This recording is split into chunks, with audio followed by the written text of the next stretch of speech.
Hello and welcome to the Away Day Review Show on Back of the Net. My name's Sam Davis. My name's Tom Jordan. It's not the boring Away Day show that we did last season, mate. This season we're using Carol Vorderman's stats, Rachel Riley arithmetic, and some categories that really review the away day, because we love away days, mate, don't we? Oh, love them, mate. Absolutely love them. All of them, to be fair. Even when we rate, if we ever rate one badly, I've still probably enjoyed it. Love an away day. But yeah, if you watched last time, we've mixed up the format a little bit to keep it exciting. Yeah, so go through the categories then, because we rate 8 things, right? Yeah, there's 8 things we rate. Car parking, because that is essential on an away day, mate. Yeah. The pre-match away pub. Yeah. Obviously, there'll be some games you get more than others, away friendly, just away fans, etc.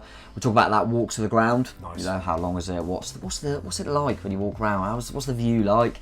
We go to the wow factor, mate. Yeah. Now, the wow factor will get a fan that's never been to that game before, that away ground before, and they can talk about the wow factor and what they think of it. Nice, I like that. Yeah, that's another new little twist. Talk about the view from your seat. So yeah, that says what it says on the tin. Is that what it's saying? Do you remember that? Bronzil. So you do. What did I say? Bronzil. Same thing. Then we talk about Pint. Yeah. And so we obviously you go in the concourse and it's different everywhere. Even though you get similarities, there's differences in price and obviously taste. So we'll get into that. Talk about the noise. What's the home fans like? What's that atmosphere like? And then right at the end we go for the value for money as a whole. And we know what the money's like these days. So let's talk about how much value did we feel we got. But as we said, none of this is affected by what happens on that pitch. Exactly. The result is irrelevant. Absolutely none of it. And we put it all into a tier list. This is how it looks. You can see the icons, and we are going to be populating that list now. What? So we're going to be starting off with the pre-match parking then. Yes. And look, it's a London game, so we can drive up, we can get to Richmond in about 90 minutes. You can park, obviously, in London nearer to the stadium, but obviously that's a bit spenny. You don't want to be spending too much. And also, if you've got an older car, the ULEZ zone as well, the ultra low emission zone.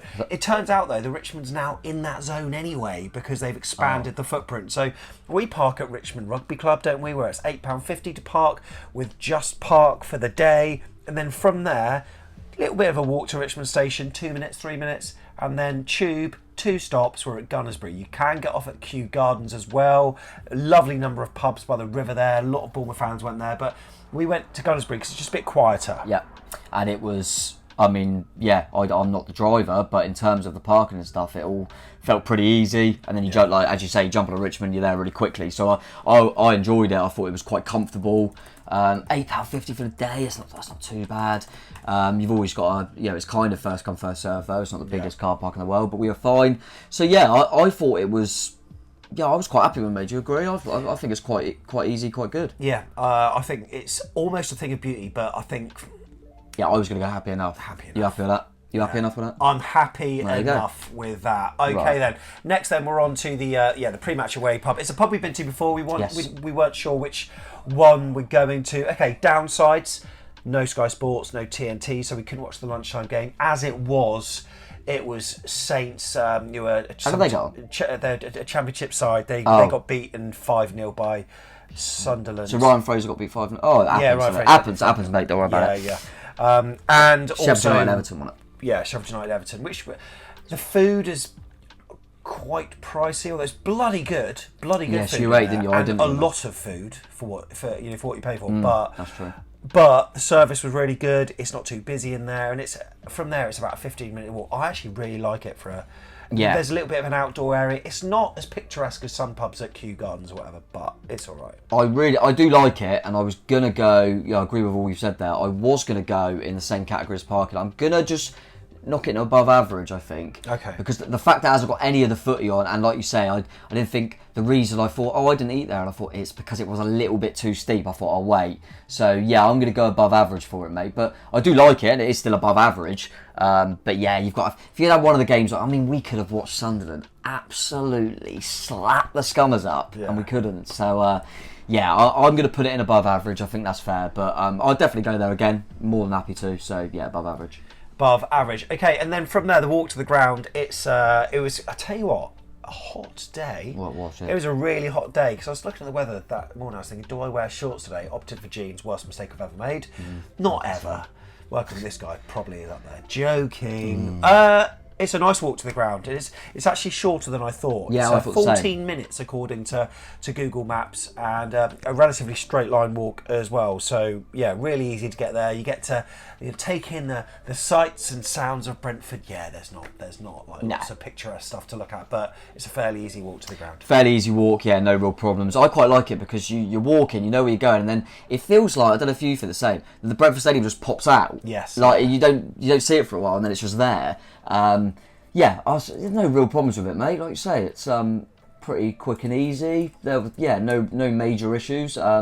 Bloody hot day, like you say. I was glad. I remember saying to you, should I take my jacket? And you went, don't. Yeah, do not. Thank you for that. Above average. Yeah, above average for the walk to the ground. Started off well there. Start off well. So the wow factor, as Tom alluded to earlier, this is where a different fan that hasn't been to the ground, it's the wow factor, it's the stadium, it's the whole, we're at Brentford. Who's not been there? Mark Jackson. Mark Jackson has not been to Brentford. He didn't go last season. Let's see what he says. Hi guys.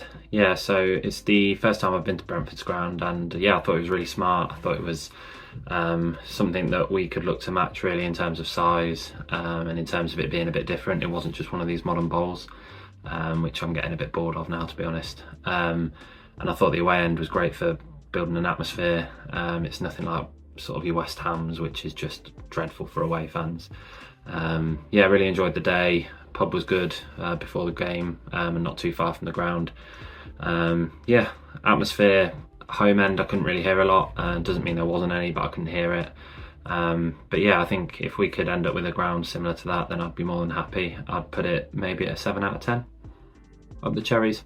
So Mark went above average. Are you on board with that? Kind of get that. I thought it would be in one of the higher ones. Yeah, I thought it would be in that one or maybe the category up, actually. I like it. But yeah, I can see why he put it in there. I think that's fair. Yeah. I think he wanted to go for 7 points, but alas, we didn't have that. So he had to choose between happy enough and above average. He went for above average. I think maybe the whole experience, you could jump into the noise factor potentially that we might come on to. However, that was what he said for that. Now, view from your seat is next.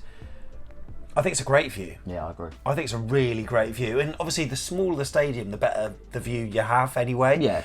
However, you can go round to the side, you can be diagonally, you can be behind the goal. So, and also safe standing. We love that. Yeah, no qualms at all about the view from the seat. I really like it, mate.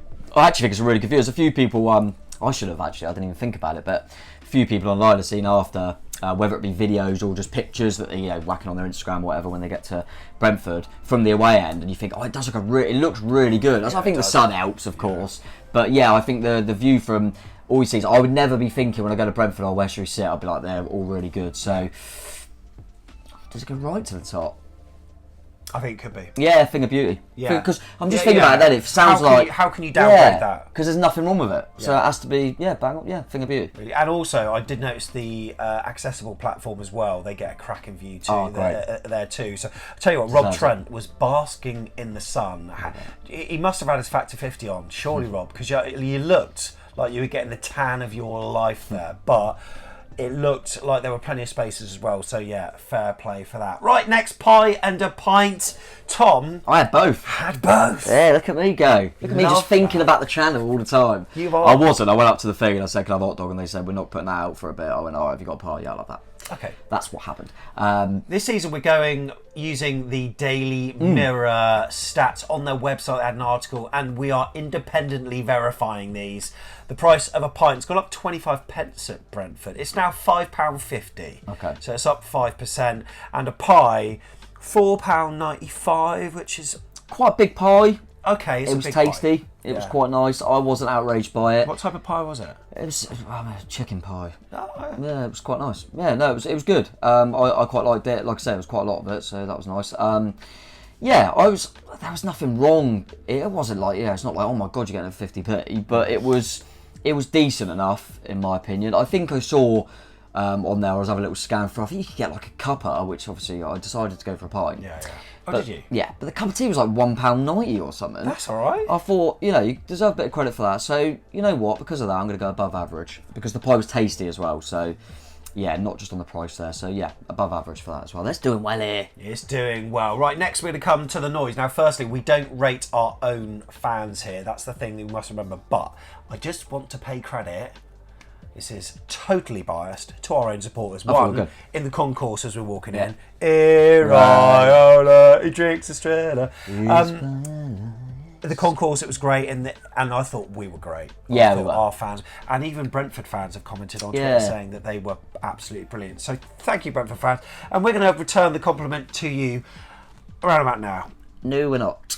Huh? I was gutted for him. Thomas Frank said that the GTech was rocking.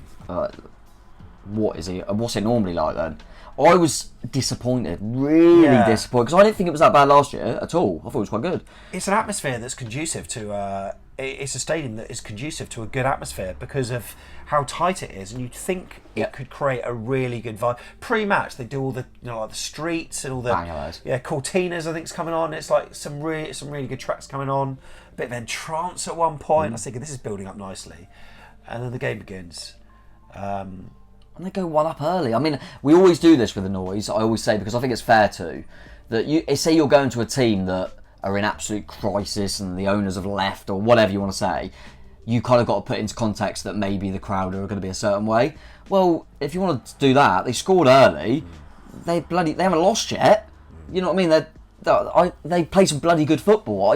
I couldn't believe how quiet it was. We were singing 1-0 and you still don't sing, which is, we wouldn't sing that if you are singing. And I think I had one chant in the second half. I remember there was one point where they cheered for something, and straight away all of us stood up and started going whoa, sarcastically, oh my god, they're singing. And this is nothing against Brentford at all. I was just shocked. Because, like I say, it's not some clubs. We won't mention them because we're going to have loads of shows to do. But some clubs, I think, I didn't expect it, which is maybe why I'm more surprised. And Brentford fans, if you're watching, let me know if you agree, but also if you think that was unlike you and you don't know why that was the case, or is that started to happen now and are you feeling like it should get better? Because don't get me wrong, I always say this if I be bad to the other side. We're rubbish at home. Yeah. We are rubbish at home. But I didn't expect it from a mate. It's got to go in just rubbish. It was close to being right on the bottom, to be honest with you. Really, really bad. Which, like I say, really disappointed me, mate. But yeah, I'm going to put it in just rubbish. Just rubbish. Okay, there we go. So we've got one final category, which is the value for money. And, I mean, really, I would say it's fairly standard, really. Yes. The price of a pie and the pint were fairly middle of the road when it comes to being ranked against other clubs. The programme price as well. Pre-match wise at the pub, I mean, I was paying just short of £6 for a pint, which isn't ideal. Yeah, it's London, but it's what it is, yeah. But overall, though, there are a lot more expensive London away days. There are. Big time. Yeah, big time. No, I agree with that. And like you say, if you're going to, you kind of anticipate where you are and you're going to pay a little bit more for stuff. So that's where you need the quality. And a bit like you said before the game, expensive for food, but it was bloody nice. So it kind of evens it. And then, like I say, the options and stuff are all good. So yeah, I think it's kind of as expected. For London, I think it's for London. I can't put it not the best, so I'm going to put it above average. Yeah, above average. So they've done really well here, and I think that's why I was so gutted with their atmosphere. I thought they're going to smash this. Yeah. But I'm sorry, but the noise was so poor from that home end, and yeah. But apart from that, done really well here. Yeah, it really has done. So let's top this up. Yeah, right. 10 plus 8, 18, 24, 30, 36, 42, 48, plus the 2, 50. So let's check out the league table. They're top of the league. They're top of the league. They're top of the league. Just though. Yeah, just. Just they are. You know what? I was thinking, as we were going through this, I was thinking they're going to absolutely storm it. So and then that just rubbish rating at the end. Killed them, innit? But they're top of the league. So there's so many Brentford fans thinking, why didn't I sing more? We could have got higher on that that AFC Bournemouth podcast, we could have got so much higher on their rating. But Think about it. Exactly. But no, I think that's fair. And we said this when we done the last one, that we're obviously not sure how this is going to work out, this layout, and you're one of the earliest away games. So so it's always like you don't know if that's going to be good or not. If I had to judge it, I think that'd be decent. I think that will be pretty strong. Liverpool have gone down to second in the table. They're probably not going to be happy about that. Should we do a second look and analyse how their fans might be feeling? No. Nah, maybe not. No, not. But tell you what, as the season develops, clubs are going to be put into different positions. So Liverpool could go lower. They might retain. We don't know at this stage what's a good score and what's a bad score. Of course, 80 points maximum. We're doing 8 different ratings. 10 points can be scored. So yeah, we've got Brentford on 50, Liverpool on 48. Who's our next away day, Tom? Our next away day is Brighton. And that's one The seaweed. That's one that usually doesn't do particularly well because of trains and all sorts. Yes, I think in our last season where we had a different layout completely, but I think they were in the bottom category, weren't they? They were down there. I think it was Brighton and West Ham were the lowest. So. But judging by the atmosphere against Newcastle United, then maybe the atmosphere will come up. But they're playing Bournemouth, so maybe they're above us now. Maybe they're like, oh, little old Bournemouth are coming to town. I think that happens a lot, doesn't it? And that's probably what Brentford fans are going to say, which Raise yourself, Brian. Which I do appreciate. But yeah, I would be interested if you can, Brentford fans, just to let me know, because I've never, whether it be the old stadium or even last season, I've never felt that Brentford's home end's quiet. That's the first time I noticed it. So let me know why you think that was, really, because there's got to be reasons for it. But yeah, I can't imagine any of them disagreeing because it was so quiet. I was there. I thought it was bad. But you know what? Maybe the acoustic dynamic meant that we couldn't hear you for some reason. I don't really know. Who knows? If you enjoyed what we put out, look, you're top of the league, Brentford. Come on, we're all right, really. Exactly. Then subscribe if you want to be part of it this season. We've got a Premier League show that you might be interested in checking out, where I'm sure we'll be talking about your club. That's out every Tuesday after a Premier League match week as well. Plus, there is a smattering of Bournemouth content on this AFC Bournemouth channel as well. So just put up with that, but watch the rest, yeah? Make sure you subscribe, but also hit the like button. We would truly appreciate it. Enjoyed that. Enjoyed it. Thanks for watching. We'll see you on the next one. See you later. Oh, I love playing away, baby.